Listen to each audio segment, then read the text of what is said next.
Welcome, everyone, to the Deep Dive, the podcast that skips small talk and goes straight for the concepts that shape our thinking and behavior. In this podcast, cold expertise is defenestrated as warm philosophy is enthroned in an attempt to explore the field in which we're all scientists looking for answers, living well.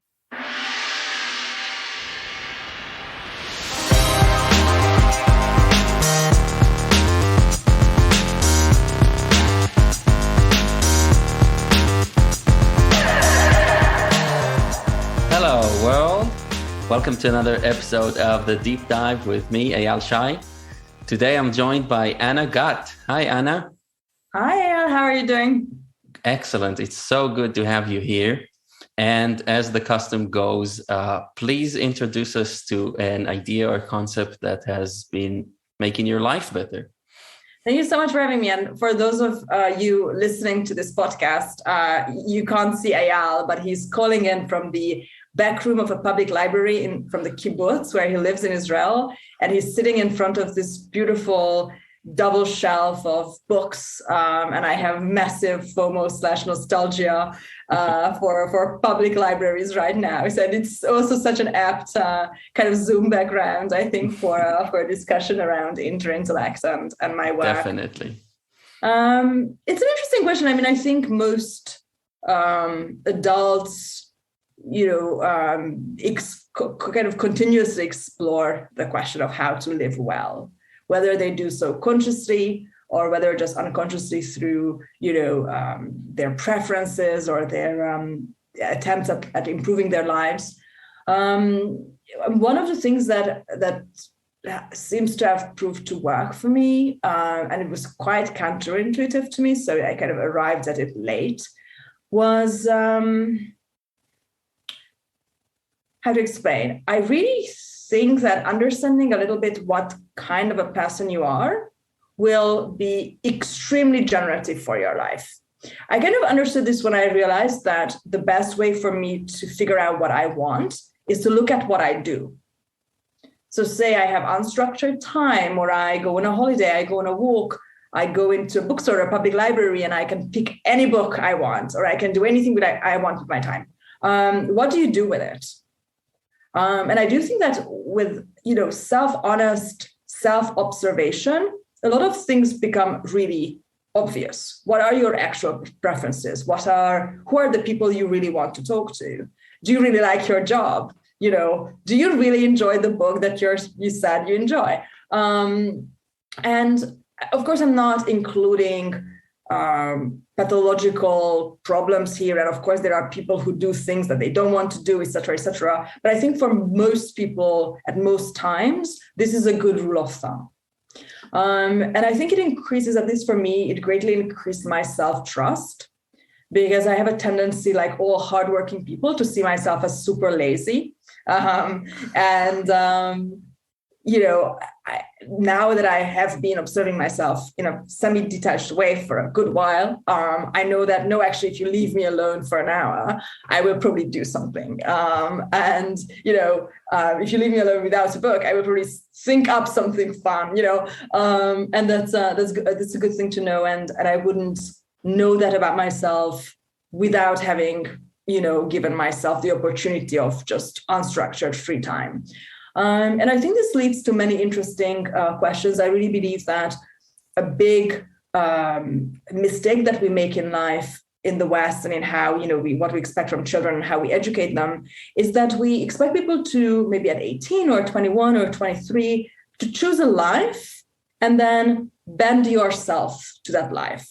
Right? We think that, children have like natural intellectual aptitudes toward either creative thinking or mathematics or whatever, seems to be their intellectual type. And then we kind of put them in that mold and expect them to somehow grow personality traits that will suddenly make that life choice, happiness inducing or gratifying to them. And I've come to believe that it's actually the other way around. You have to figure out what type of a person you are, what kind of life makes you happy, and then you choose your profession, you choose your discipline around that. And of course, it's kind of a combination of the two, but not allowing people to explore their types, I think is it suggests a more kind of mechanical view of human nature than I think we actually have. I think whilst a lot of things, from virtues to skills to, positivity and optimism, a lot of things can be built and encouraged and improved upon, but there are certain like rhythmic elements to type, from what time you like to wake up to what discourages you. Are you an athletic type of thinker or doer? Are you more of a contemplative? Like, we have these kind of basic types. Yeah. And the happiest people I know just went ahead and chose a profession or a career for the type that they found themselves to be. Yeah. And suddenly it works. Yeah, that's okay. I love it. I love it on so many levels. And it is fascinating. You're right. And I've had a podcast before where I talked a lot about, there's one that's supposed to be out any day now, about the power of stories and how we, for example, approach books in adolescence and read about other characters and decide to be like them, like try being in their shoes and see if we're like them. And then, of course, there are these projections from our environment that basically just tell us, you should really try to be the kind of person who works a lot at this like high paying job, whatever, to make a good life for yourself. And between all of these, it's actually hard to be looking at yourself sometimes and really recognizing, wait, this is who I am. Could I change who I am? Yes. So people, like you say, they push themselves in all sorts of ways into different molds, but it comes at a cost. And it seems that being yourself in the most kind of naive way, where you're not even questioning it, is the path of least resistance. And it's not obvious at all that we would actually recognize that this is who we are, because we get so much backlash just being who we are out in the world. But eventually, I think if you want to live well, you're right. You need to take the path of least resistance. And that means recognizing who you are, what you like doing. And this is more likely than not going to take you on a path that's unorthodox, to say the least. And now I want to ask you, like, for you personally, can you trace back this sort of insight that you had? Was there a time in your life when you were not so much in touch with these parts of yourself and you tried to do it the mainstream way, or just following some other almost character or anything like that? It's an interesting question. I mean, I do remember, to kind of also go back to what you said, which I think is brilliant. A lot of people don't choose certain paths because they don't even know they exist, right? Like, if you don't know that a certain type of job exists or can exist, for instance, a certain type of relationship, a certain place to live, then how would you move there? Why would you choose that for yourself? I remember in my 20s, I worked in film, and there was this very talented young film producer, woman, that I worked with. And, it kind of made sense to us that, okay, she's a film producer, she was very ambitious, extremely good organizational skills, a knack for international work and relations. But there was some kind of internal tension in how she approached her job. And, next to people who were kind of born for this job, she was always a little bit the odd one out. And I remember we started going to actual international film festivals. And for the first time, she met the film sales profession. That there is this, class of people, very successful, brilliant film lovers. It's not an administrative job, who go to festivals, connect, buy films. And it's a little bit like a film producer, but you're really a little bit like the VC, right? You're not the founder. And, she was immediately super close friends with all of them. It was a match made in heaven. And she kind of found out that this is a job and could get advice on it. And now that's her job. And she's super happy. And I remember seeing that process unfold in front of my eyes. And then, of course, it gets you thinking. I think for me, like there were two moments of kind of internal contradiction that were very generative for me. One was it was just generally I have like this polarity. I think, of course, everybody has it, but for me, it's very, very strongly manifest in my work. That on the one hand, I grew up in show business and I grew up around the stage and I was an athlete when I was in my teens. And I very deeply understand the kind of gold ratio of performance. Right? When you wake up and in the morning, it's very administrative and you do emails and texts and whatever. And then in the afternoon, it gets more and more social and more people join in. And then in the evening, you have the kind of climax, which is the performance. And then you have the countdown and the after party, and then you go to sleep. Right? That's what an athlete would do. That's what anybody who works in film, for instance, especially theater and music, but to some degree film would do. And this was formative enough for me to make me always quite unhappy when I would work in an office, which is more modeled on, the factory. You go in the morning and you work, then there's a lunch break, and then you work, and you go home, or you go and get drunk if you're in London, right? And I was never happy with that. That's like not my daily rhythm. I'm like a zombie in the morning, don't talk to me. And then I get more and more social. I'm very good. I do writing and analytical stuff in the morning, but I just like to be alone. I don't want to talk to anybody. And then I get more and more social and kind of like able to deal with a lot of people as the day progresses. And then I need a kind of a calm down time afterwards, either alone or with other people. But I also, so this is like one side of me that I think in many ways comes from how I grew up, or maybe there's also some hereditary aspect to it. I mean, there's a reason why both my parents went into show business. Maybe there's grandparents even. So there's something to that. But I also have the kind of scholar side to me, like for instance, today, or, in most mornings, I'm very withdrawn and I'm totally happy to spend a full week all by myself, not talking to anybody, just reading and thinking and writing. And to me, a lot of my career was about understanding and finding structures where this duality exists, in the life of a professor or a priest or a rabbi, it's there, right? And that was helpful for me kind of to forget about the constraints of today's world and look at all of the different ways people live and find good kind of models to it. Sorry. Yeah, go. No, so it sounds that you're lucky in a way, because you've never been in much conflict about, like, it's good that you recognize it about yourself. I'm thinking about society at large.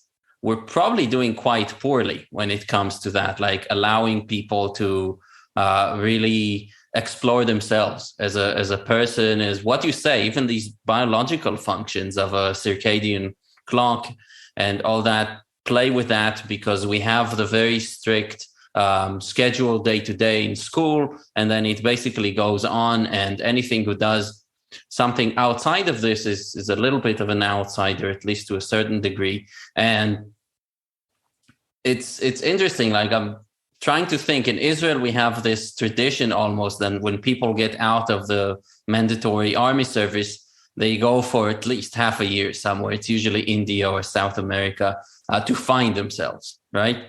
Now, I'm not sure it's really that kind of finding yourself that they're doing. It's mainly drug assisted, but still, I wonder if this should be a thing for everyone, where there is a period of time where you are where you are just by yourself, figuring out stuff and seeing yourself, and where society doesn't intrude and comes in and says, well, you need to do this, and push you into doing these things. And I wonder if there's no room to have something like that, or how do we create an ethos in society that actually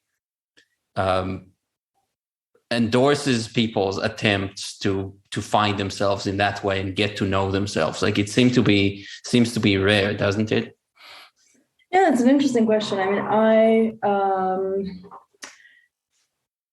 I've come to greatly value crises. And I think that I don't really know many people who have found, if not themselves, but a strong, sure road towards, self-honesty and self-exploration without some kind of a crisis. So like the Dantean dark forest here applies. And I think there is something to starting life with juvenile assumptions and then find yourself facing the wall and get disappointed and have to recalibrate, to realize that you were wrong about yourself. And, I'm not talking about a crisis as something super dramatic, but at least a couple of months when you don't know what you will be doing, and that you were proven wrong. I think all of the creative good stuff, all of the pure stuff comes from those moments. I think it's extremely rare and only, as a path only available to very, very few people to have figured it out without experience.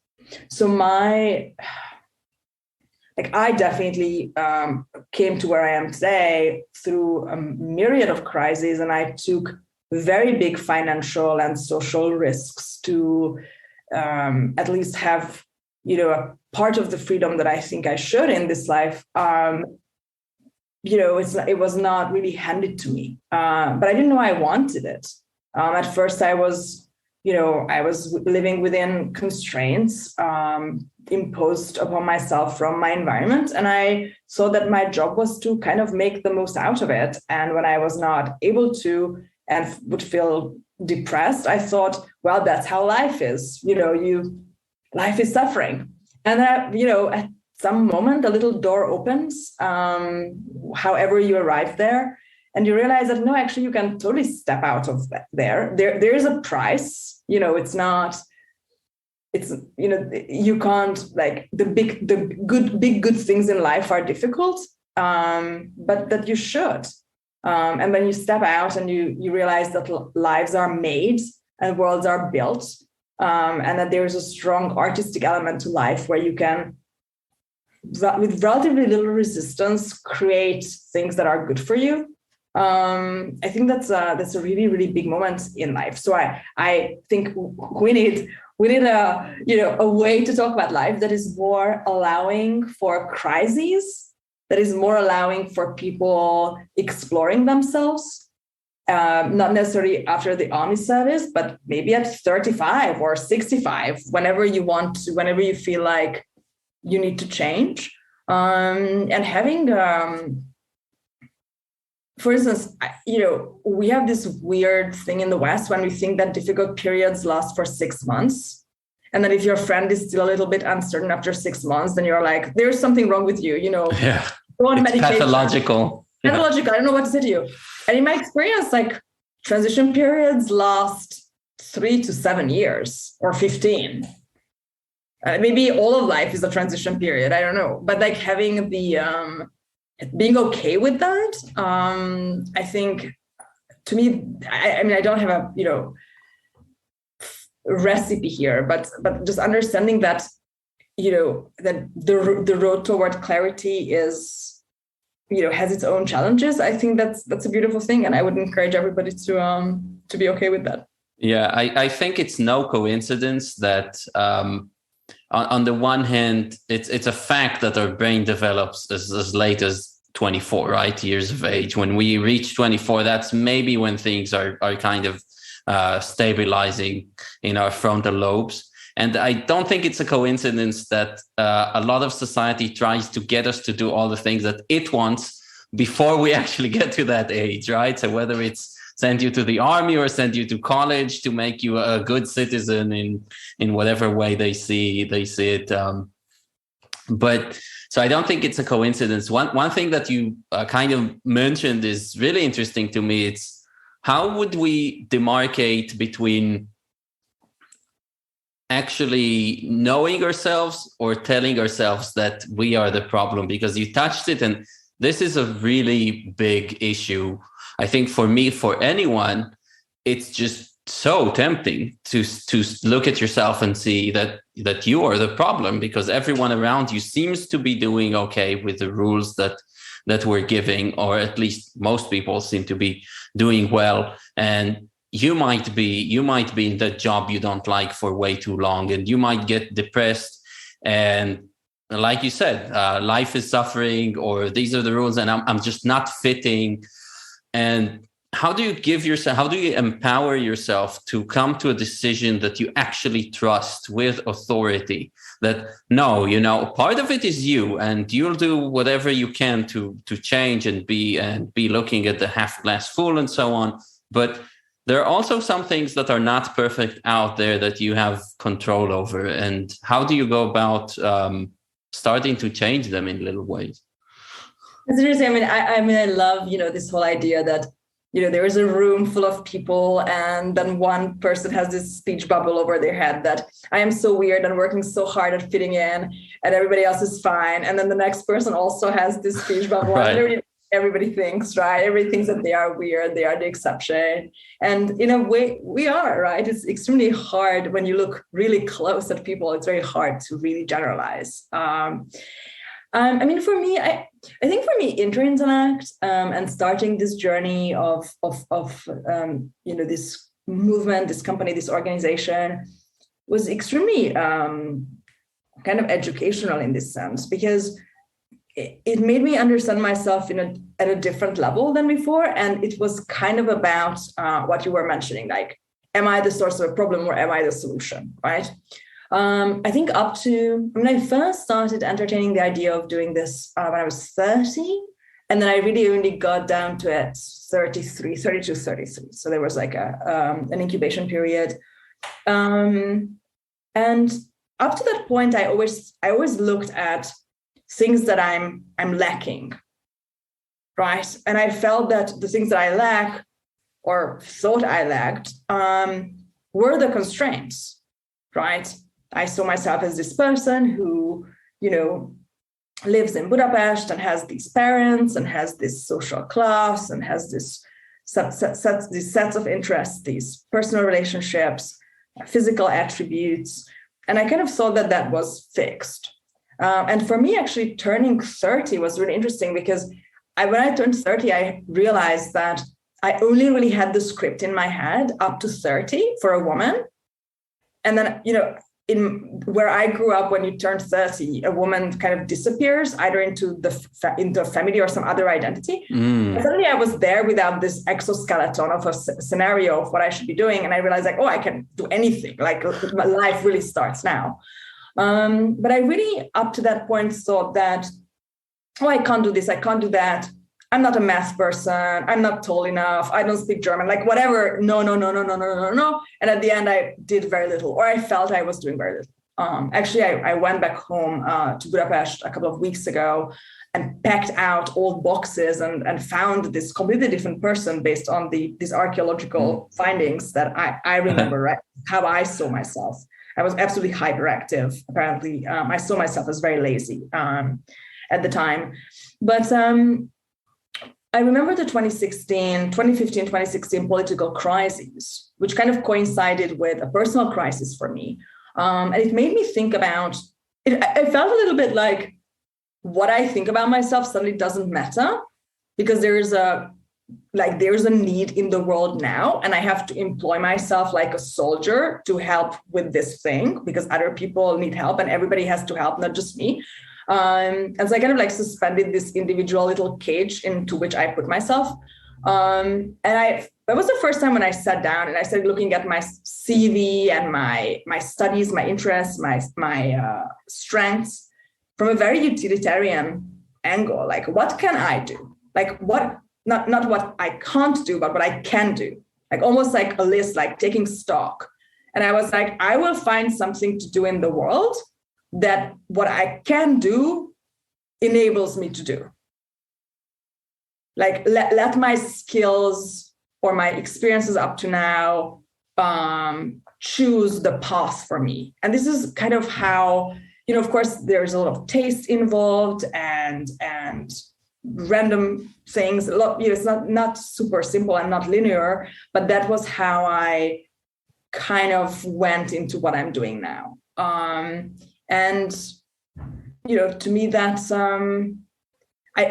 it was very necessary, but I also think that I couldn't have really done it much earlier, because simply I didn't have enough data based on which to make a relatively objective, almost ikigai type of decision that, okay, almost like you look at yourself almost like you were someone else. Like, if there is this girl, like, where would I put her? Like, you have this Monopoly game of life, right? Like, here's Ayal. You're like the little like yellow dangling man from Google Maps. And all the streets light up with blue. And you're like, where should we put him? And I think after a certain amount of information has been amassed about yourself, you kind of know. And I think it's good to sometimes like step out from your Google Maps and just look at it from that perspective. Yeah, it resonates with me a lot. I also had turning 30 or 31 or whatever around that time was also a major point, because I think, first of all, the fact that we need experience is definitely worth emphasizing that. And there is such almost, the youth is such a revered thing. Like, people look at it like, as long as you're not young anymore, it's downhill from here. And actually, if you look at it, most successful published authors did not write their first good book before 35. So there's a lot to say for experience. And I think a lot can be done on the theoretical side in terms of, I do dialectic with people. There are a lot of things you can kind of put in place in your head before, but I think in the end, you're right. You need the experience. You need to see what actually forms patterns, and not just, because you can make yourself do all sorts of things, but after a while, when you're a little bit more settled mentally, then you see that some things come more easily than others. And I think that's a really good point. And I really resonate with that. For me, I can trace the same way. This podcast started because, and also took about 1.5 years to incubate, but it started basically because I was actually looking at what I like doing, which is talking with people. Initially, I started writing a book, and it took me a few months to realize I'm not the kind of person who sits alone in a room. It's not me. I need the company. And also listening to podcasters and really appreciating them and thinking, wow, I could be on Sam Harris's podcast. Like, I could hold a conversation with him. I know he's a genius, but basically his only advantage over me is that he comes from this like West Coast elite, in the US. So I'll just have to do it without the privilege of belonging to academia or Hollywood or anything like that. But this is something I could do and believe in myself. And like you say, stop looking at the disadvantages you have and start looking at all the advantages you have, which again, by 30, you have a pretty good idea about what it is that's unique about in your understanding and your skills. Because if you look at it, now you have the overview that shows you, well, all the books that I've read, other people's have read as well, but none of them read the same set of books as me. And none of the people around you have the same thoughts and the same fortes. And that's really worth pursuing. And I really appreciate you actually bringing this to light, because this is not something that I've thought about a lot, how important it is to get in touch with who you are. Are there other aspects that you kind of more specifically looked at yourself and said, oh, this is a parameter that I now know myself to be X, Y, Z in that parameter? Like you mentioned sleep cycles, for example, or how gregarious you are throughout the day, or social. What are some parameters that you have found? I'm interested.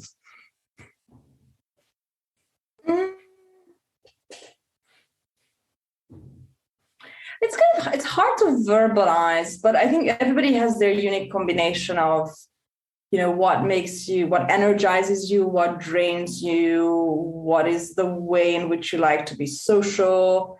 I think it's, calling people introverted, extroverted, or just, I don't know, MBTI, big five categories is a little bit of a simplification. Of course, it also changes. But I don't know, for me, for instance, like I, on most days, don't like to work in the same space as other people.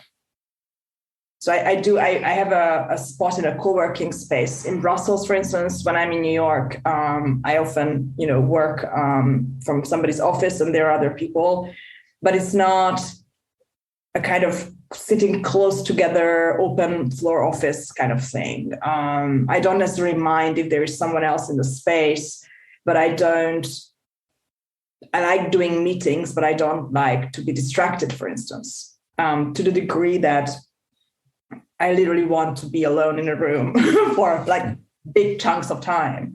I know people who go insane if they have to be alone in a room for a longer period of time.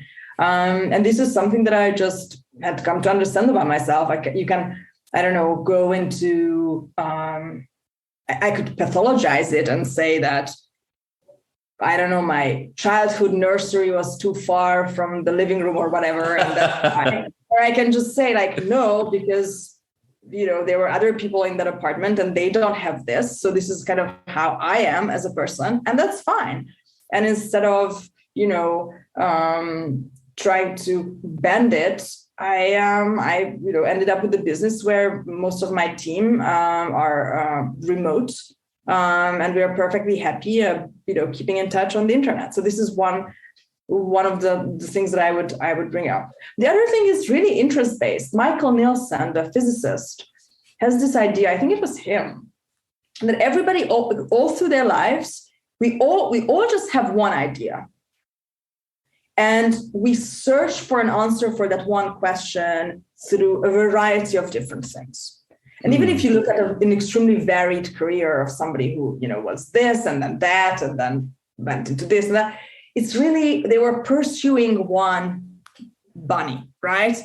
And I kind of know what it is for me. It's very hard to, verbalize it, but you kind of know.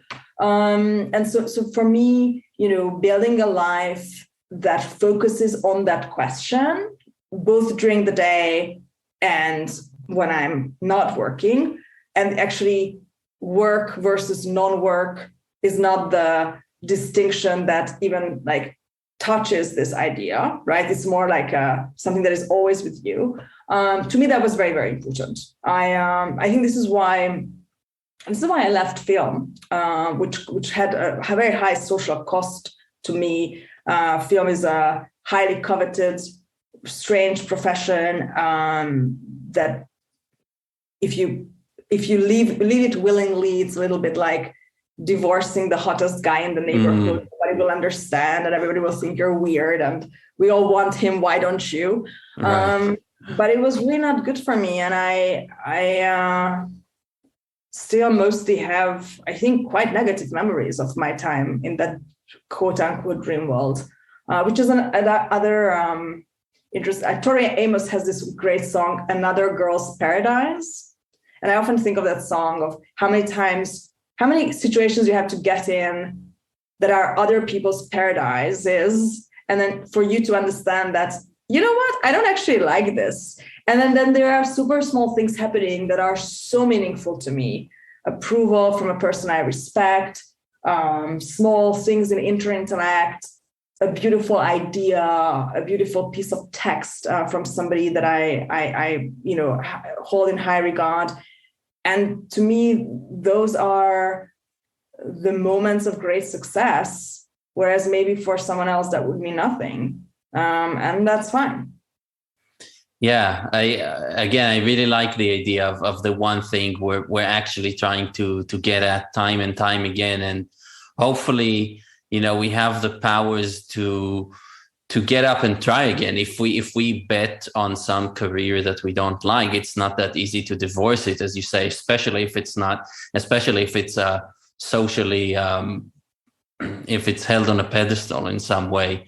I really respect, for example, Ashley Barty, the tennis player who is at 25 now. She spent over 100 weeks being number one in the world, and now she just walks away from it at 25. So she beat us. She's not even 30, but she's like, this is not what is actually good for me. So I'm going to go away, and this is raising eyebrows for how do you do that? You could have made millions more for simply playing a game, but they don't think about the constant travel and being alone on the road and so on. So I think she's a good example for someone who's doing good unto themselves.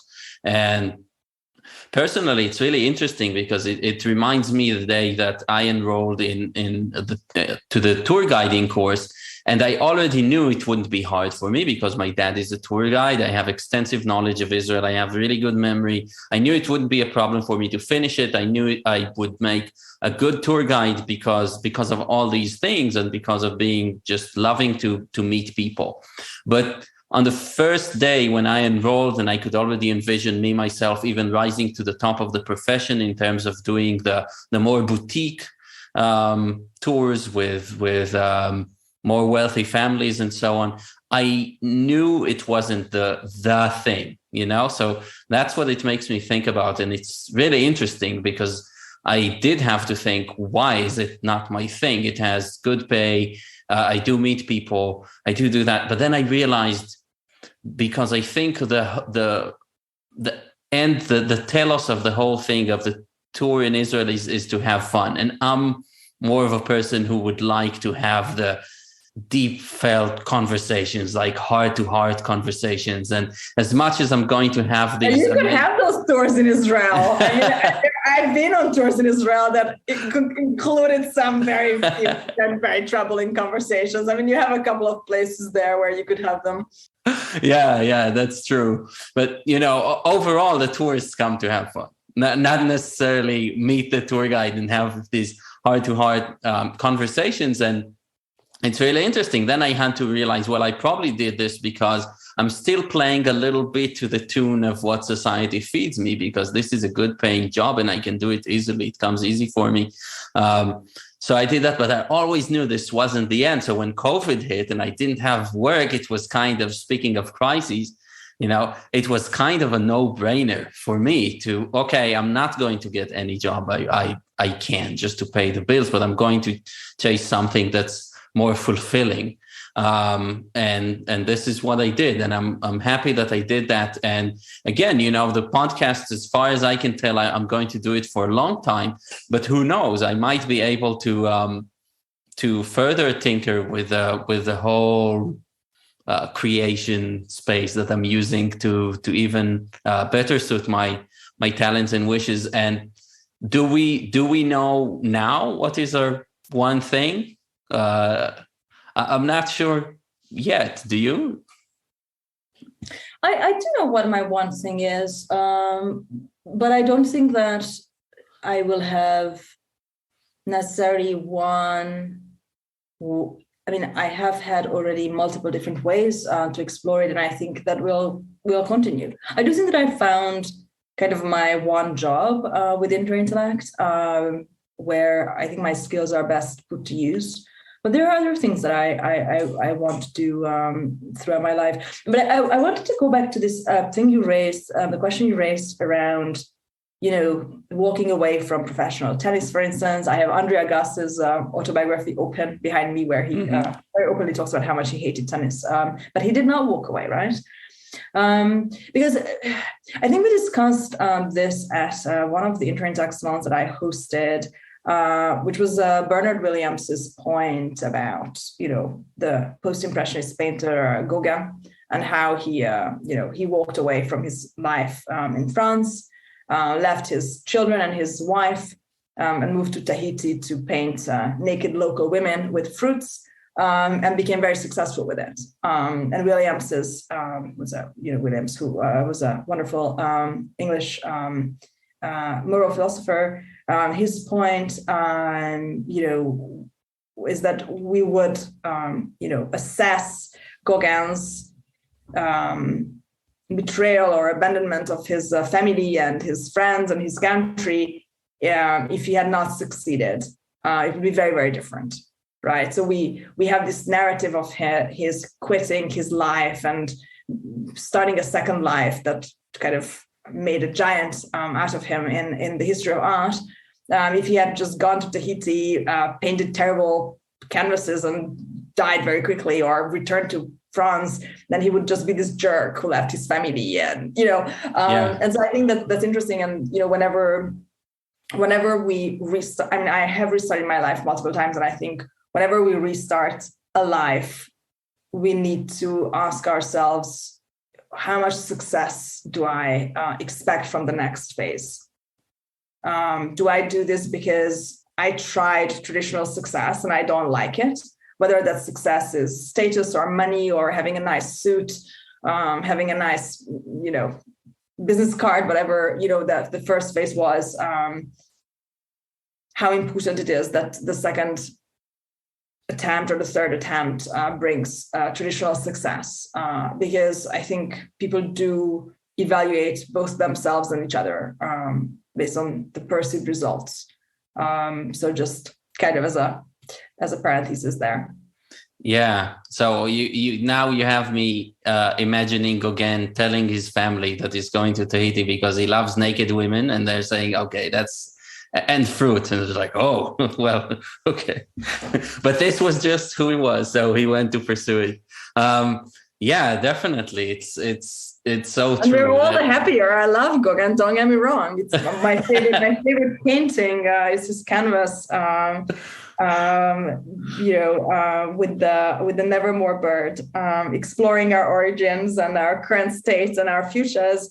But I also know that there are countless artists who just like skedaddle and leave their kids behind, and we never hear from them ever again. And I do think that there's a difference between just quitting and restarting. If you're quitting, you better be restarting something. Yeah, that's a really interesting idea. Definitely. I mean, how many people just quit and never really, I don't know. It's if they ever come back. I don't know if restarting yourself, but somewhere's, your kids that you left are still left behind. To Gauguin's family, he's still probably his success never mattered much anymore. Yeah, probably for his kids, it's like, I don't care. Like, I don't care about dad's paintings, yeah. Well, these are the trade-offs. And as I said, at the beginning of our conversation, no crisis is without some kind of social cost. Because every time you change, you have to inform people of it. Some people will not like the change. I do think that you can be extremely careful and personable about communicating your changes. And I know people who have been able to manage these very, very well, but you have to manage it. Yeah, I remember one bizarre incident where, so as soon as my army service finished, I went to Georgia, the US state, into this homestead that's off the grid. Did not talk to anybody for 2 months. From my family, they were ready to send the consulate in because I just sent this short email. Okay, I made it, whatever. So all your friends were doing drugs in Peru, and then you went to Georgia to a homestead? Yeah, to work my ass off on a farm. Oh my God. Right, yeah. And I literally vanished off the face of the earth for everyone in Israel. Yeah. And in just the matter of 2 months, I did not speak Hebrew for 2 months. And this is my native language that I've been using all my life. I remember picking up the phone and talking to my dad after over 2 months in Georgia. And here I am talking, and I'm messing up even the genders in Hebrew. Like, I'm bizarre. And I just was so incoherent, and I already had like an accent, not a perfect American accent. I still don't, but I had an accent. And so I changed so much in such a short period of time. And then in April, my childhood friends came to the States to catch up with me because we were going on a road trip. And here I am seeing them, and they're talking with me. And I recognize that they're not talking with me. They're talking with the person who they knew in Israel, but I really changed a lot. And it was just this bizarre experience when you realize that you're not seen for what you are now. And they expect you to just be in the same niche that you've inhabited since they've known you since you're zero, so it's really interesting. And that did feel like a social cost. And I feel like some of these things are irreparable, basically. You never, some people like our parents are very hard to convince that we've changed, even though you can come back and act different, and you have to like pull them and say, oh, don't you see that I've changed? And it's really interesting how this works. Yeah, I mean, every time you change, you make everybody around you change as well, and not everybody will like that.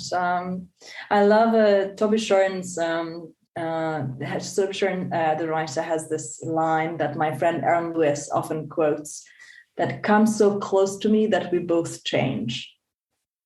And I think when people are already close to you, there can be, it's an interesting thing that in many ways, it seems to be the main responsibility of the person changing to manage the transition for everybody else around you. And when it's, a change that you didn't, consciously seek out, the responsibility feels a little bit different from when you might be stopping yourself from transformation because you're worried about the management side of it. Yeah, and it also brings up a point, in the closest relationships that we have when we choose a partner, like a long-term partner, or when we have a child. The wishful thinking is that you're only going to take the good things from this person and incorporate in yourself, and you're only going to give them your best side. And of course, that's just not the truth, right? When you mingle, good and bad and all. And of course, we try to change, but you need to, and this is also really hard, because sometimes this can seem like an excuse, saying, oh, I understand myself. I'm this kind of person. This is how it is for me. The other person and you, for them, need to understand that it could be true. Like, you might not get your way with every trait that they have that might not change to your liking, and accepting it with other people. So it's interesting to think, with the whole process of understanding yourself, how we're dealing with that when it happens in people close to us, because it's easy to know ourselves and to know what's best for us, but we need to be extremely tolerant with other people as they discover what is good for them, because again, we might be on the side that's being left even. Yeah, and I think this is where the benefits of online communities, but also just solitary contemplation, come into play. Because I mean, I'm sure that you've noticed this when it comes to the people that have changed around you in the, say, recently, that they usually tell you about it a little bit late. Right? People never say like, oh, from tomorrow onward, I will do X, Y, Z. People usually say like, oh, actually, this person and I have been in a relationship for a while, or, oh, I wrote this book about physics and I'm going to be try to get a publisher. Like, people like wait a little bit before telling other people about stuff. Fear of failure, of course, but also like you don't want to keep managing and managing again if it doesn't work out, or if it ends. And so I think, seeking out places where you can experiment with yourself and observe yourself and grow into the new versions of yourself before the interference of the people that you might need to manage, whether this space of exploration is your own apartment when you're alone, or the public library in your kibbutz, or it's an online community where you're kind of away from the eyes of everybody else who knows you.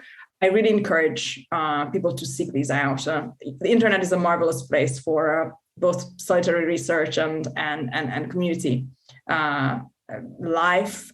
So I just would encourage everybody to go and make the most out of it. Yeah, absolutely. I think one last question would be for me to you would be, what are some techniques that you've encountered? Is it just kind of moments of insight that where you say, oh, I think, this thing that I'm thinking about myself now or how I'm feeling is the real me. Like I understand myself better and I'm going to make my choices accordingly. Or did you engage in some more structured ways? I don't know if it's anything like meditation or other techniques that have helped you understand yourself better. So because I do meditate, and I do go on like long, thoughtful runs, and I do all the cliche things that other people do. But my favorite method somehow for like coming up with things is like, I have this thing where I walk up and down in my apartment for hours and hours and hours to think. I'm a very peripatetic thinker. And for me, combining walking and thinking is, maybe that's my way of meditation because I have too much energy. But to me, that has been fabulous. So one thing that I learned when I was, writing for film and theater is the value of saying things out loud to yourself. So, when people write dialogue, they tend to actually like speak to themselves, right? Because you have to hear certain things, how it sounds, just for the kind of, organic motor side of speech, it's of a different speed than when you read, and you need to hear that. Some people record themselves even. And I think that works for ideas as well. We have a bigger, almost biochemical reaction to falsitude when we say things or hear things. So if you try to construct a sentence and say it out loud and it's not fully true, I think it's more clear in speech than in writing. So if people find out things about themselves or have a good idea, I think if you're alone or just you speak it into your phone, just have a voice trace of that idea. I think that's, I found it ridiculously helpful. Wow. Well, you will look like an idiot. So like, don't do it in front of other people, but, or if you do, just pretend you're an actor and you're rehearsing something, there are professions where it's okay to speak to yourself. Yes, this is what I like. Actionable advice on this podcast. Amazing. Yeah, Anna, I'd love for you to tell listeners what you're up to and where your thoughts and where it can be found online. Oh, well, I am the founder and CEO of Interintellect, where you're a host and attendee and community member, Eyal. You can find us at interintellect.com on Twitter. You can also email me at anna@interintellect.com, Anna with 2 N's. And join the conversation. The more we are, the better it is. Yes, I can testify that it really has changed my life because I'm here in my small kibbutz, which is like a small village community with not everyone being as intellectually curious as I am. Not to denigrate them, but this is reality. And just finding online like-minded people who are willing to discuss a variety of topics and with a diversity of interests has been amazing. So yeah, definitely check it out if you haven't already. And Anna, thank you so much for making the time, and I'll let you get back to running the world again. Thank you so much. This is my little slice of the world. And I will look forward to hearing this episode. It was a pleasure. Thank you so much. Thank you.